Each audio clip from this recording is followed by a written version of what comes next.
to the days after the, well, first of all, do you recall the Oxford High School shooting on November the 30th of 2021? I do. Okay. And were you working at that point? I was not working that day. Okay. So you didn't respond to the shooting scene itself, would that be right? That is correct. But you were with the fugitive apprehension team then? Yes. Okay.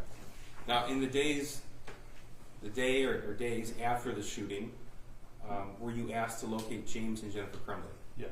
And do you recall who tasked you with that assignment? I believe Lieutenant Willis. Okay. Tim Willis right here at the table? Yes. Okay. Do you recall when you were given that assignment? I believe, not 100% positive, I believe it was like the 2nd of December. Okay. So the shooting was Tuesday the 30th, Wednesday the 1st would be the following day, then Thursday the 2nd. You think around that day? I believe it was that day. Okay. Now, what information did you have at your disposal when you were tasked with this assignment? We had their basic information and their address, things of that, vehicles that they drove, things of that nature. Okay. So were you aware that their personal cell phones have been seized? I believe we were, yes. Okay. Were you aware that they had obtained track phones? I don't recall if I was aware of that initially. I believe we were, yes. Okay, that's fair. So what's the first thing you do when what is the first thing you did when you were tasked with this assignment? Assigned the different members of my team to go out and check addresses, start looking for vehicles, start checking local hotels, things of that nature. Okay, so when you say check addresses, what sort of addresses? Family addresses, friends, Okay. the home address. Now, did you or a member of your team, were you able to uncover information that they stayed at a hotel November the 30th, 2021?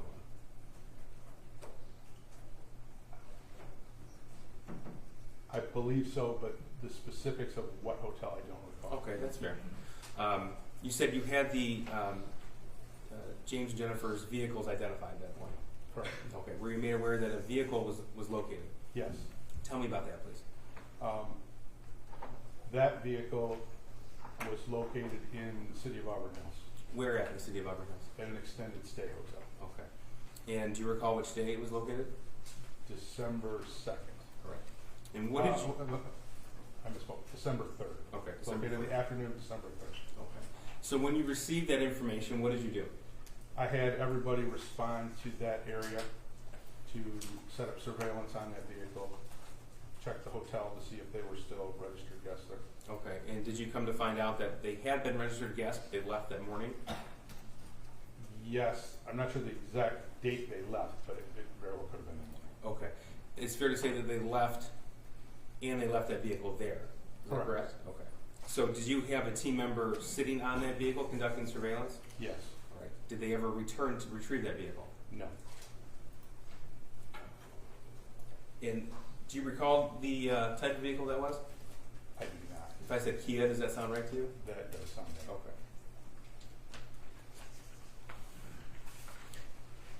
Okay. At that point in time, well, by that point in time, were you aware that they had obtained the track phones? Yes. Okay. Did you learn at that point in time that they had obtained another set of phones as well? I don't believe I knew that. Okay. So that would be new information to you? Yes. Now, at the time the Kia was found, you said it was the afternoon of December the 3rd. That would have been a Friday. You had detectives conducting surveillance? Correct. Okay. And tell us what happened next, please. Well, that was, we sat and watched the vehicle all afternoon and all evening, Of Friday the 3rd? Friday the 3rd. Okay. And it was later in the evening of Friday the 3rd that I was made aware that their other vehicle had been located. And where was that located? In the city of Detroit. Okay. Now, prior to discovering that their other vehicle was located in the city of Detroit, were you aware that James and Jennifer Crumbley had been formally charged at noon on Friday the 3rd? I was. Okay. And what did you do with that information? At that point, myself and one of the other detectives went to what we learned is their attorney's office and attempted to locate the vehicle that we had not found yet. And I spoke to their attorney. Okay. And why did you do that? Well, I wanted to make sure that she was aware that a warrant had been issued and introduce myself as the person that was looking for them and try to broker a safe, event-free surrender. Okay. And were you able to do that? I was not.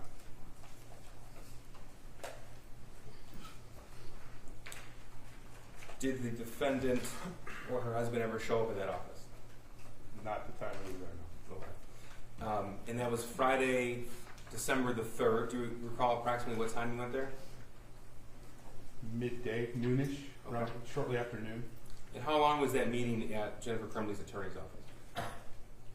10 minutes. We weren't there very long. All right. What happened next? We continued to do surveillance in the area in the event that they did show up back at the office. And then once the car was located, we responded to the first car being located. Okay. Extended stay.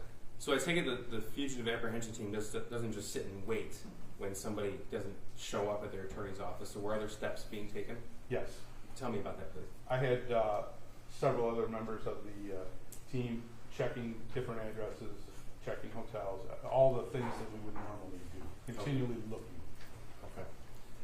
Okay. And were you working with other law enforcement agencies at this point in time? There were other law enforcement agencies that were offering their help, and they were actively looking in their areas as well. Okay. And what agencies were those? I believe the U.S. Marshals, the Border Patrol. I have received calls from the ATF.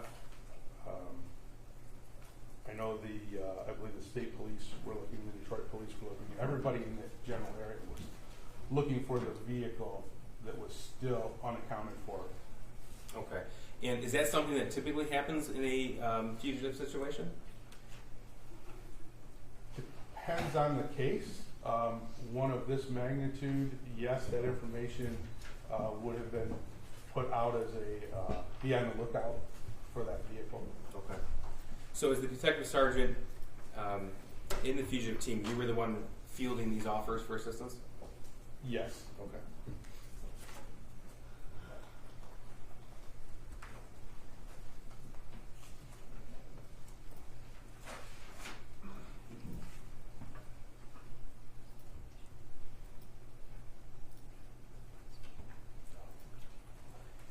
So, sir, at this point in time, you have been tasked with this assignment by Lieutenant Willis. Is that correct? Correct. So, who do you apprise of progress in a fugitive situation? In this particular case, I was apprising Lieutenant Willis and also Under Sheriff McCabe, Okay. who was calling me for regular updates. And that's wholly a law enforcement function. Would that be correct? Yes. Okay, as in the sheriff's office, or if the Border Patrol or FBI or ATF were working with you? Yes. Now, after you had the detective sitting in Auburn Hills, and after you had been conducting surveillance at Jennifer Crumbley's attorney's office, do you recall what city that was? Bloomfield Township, I believe. Okay. What you said you were notified of the vehicle being found in Detroit. Yes. Okay. Do you recall the approximate time that occurred? I think it was close to 11 p.m., maybe shortly before 11 p.m. Okay. And if I told you that the charges were formally read on noon on Friday the 3rd, would that sound correct? Yes. So tell me what happened when you received that information that another vehicle, the Crumbley's, was located in Detroit. At that point, I instructed one of my detectives to maintain contact with the vehicle that we had found earlier in the day, and then I pulled everybody else, and we headed toward the address in Detroit. Okay. When you say everybody else, were people doing different things in different locations?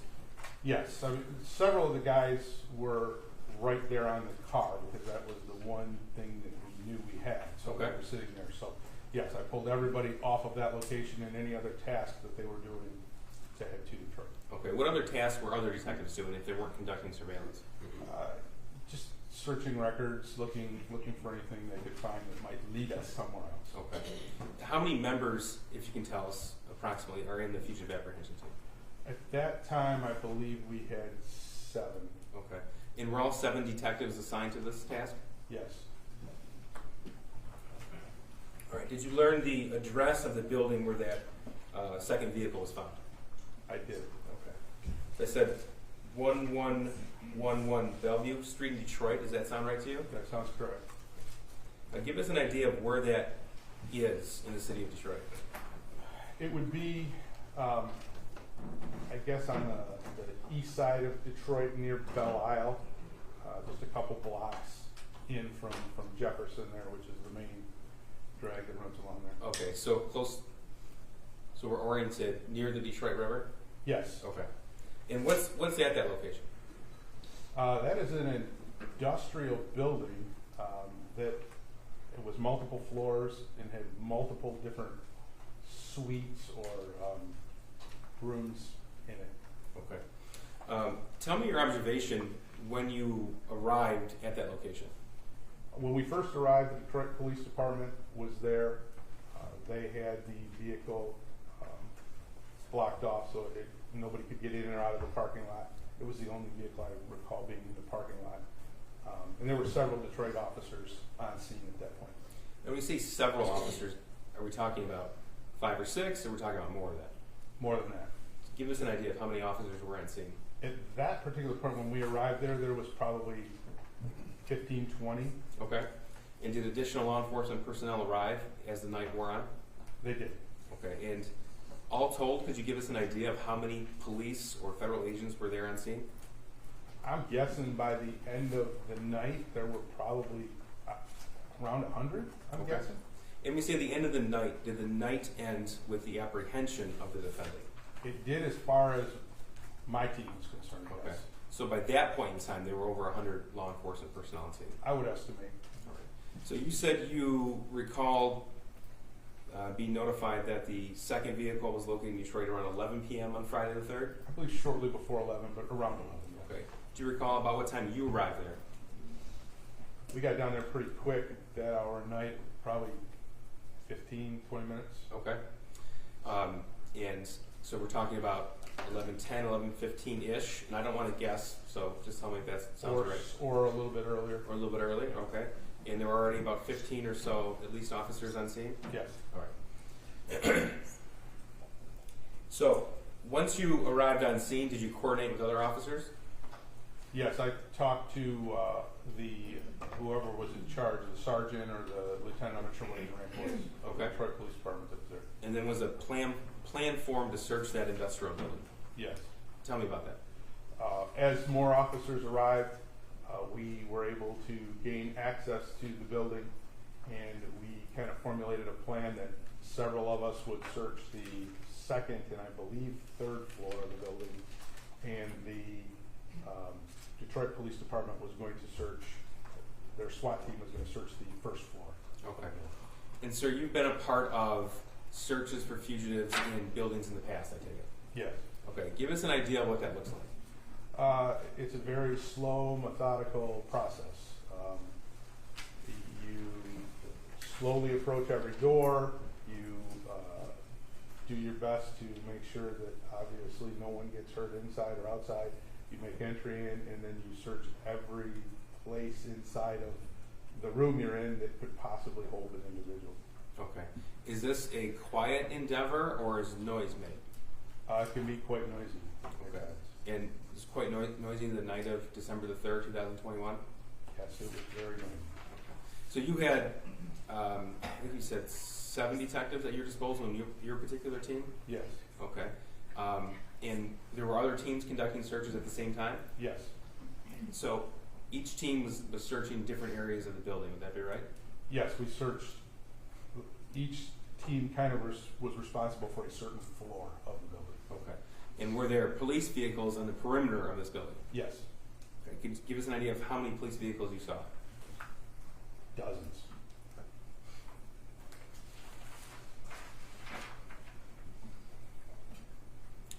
Now, sir, did you subsequently learn that an acquaintance of the defendant, Jennifer Crumbley, had a studio in that industrial building?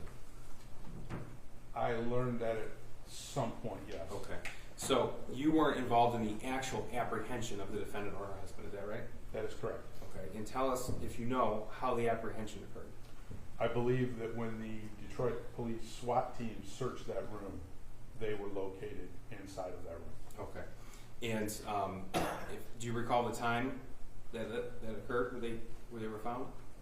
Approximately 1 o'clock in the morning, I would think. Okay, so that'd be Saturday, December the 4th? Yes. After they were apprehended, were they turned over to you? Yes. Okay, and then what happened? Myself, and 2 other officers transported them directly back to the sheriff's office. They were in each of their vehicles and I was following. Okay, and just so the record is clear, do you see Jennifer Crumbley in court today? I do. Can you please point to her, describe something she's wearing today? It's great. Blazer. Would the record reflect identification of the defendant, Judge? Record will reflect the accredited identification of the defendant. I have nothing further.